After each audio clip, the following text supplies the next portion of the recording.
হয়, যোৱা ফেব্ৰুৱাৰী মাহৰ 20 তাৰিখে যিটো ঘটনা হৈছিলে নতুন বজাৰত ৰূপহীৰ, য'ত সন্মানীয় আমাৰ MP মহোদয়ৰ ওপৰত কিছু দুৰ্বৃত্তই আক্ৰমণ কৰিছিলে আৰু লগতে পুলিচ বাহিনীকো তেওঁলোকে আক্ৰমণ কৰিছিলে। আৰু সেই কেছৰ তদন্ত আমি কৰি গ'লোঁ ইমান দিনে, আৰু তদন্তৰ ভিত্তিত আজি আমি দুজন মানুহ কৰায়ত্ব কৰোঁ। তেওঁ হ'ল বাছিৰুদ্দিন আৰু এজন হ'ল আব্দুল খালেক।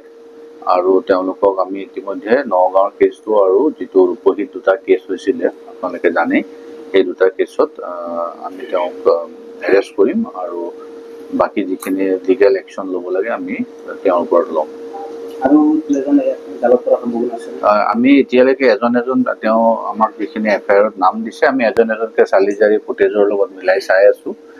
আৰু ইতিমধ্যে যিখিনি তথ্য পাইছে মই এতিয়া আপোনালোকৰ লগত শ্বেয়াৰ কৰিব নোৱাৰিম, গতিকে বাকীখিনিও আমি শীঘ্ৰে তাৰ ওপৰত একশ্যন ল'ম।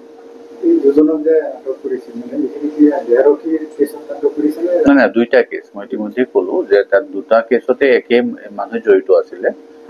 গতিকে এটা আমাৰ দেহৰক্ষীয়ে যদুমণি বৰাই দিছিলে, সেই কেছটোতো আমি এৰেষ্ট কৰা হৈছে, আৰু এটা অনাৰেবল MP ৰকিবুল হুছেইন ডাঙৰীয়াও দিছিলে, যিটো নগাঁও পুলিচ ষ্টেচনত ৰেজিষ্টাৰ হৈছে, কাৰণ তেখেতে তাতে দিছিলে।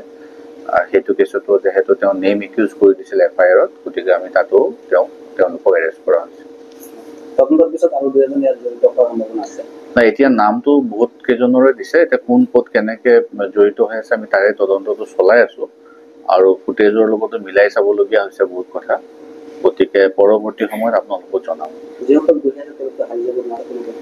না, হাৰাটো প্ৰশ্নই নুঠে, হাৰাটো এইটো আৰু কেতিয়াও হাৰি যোৱা কথা নাই।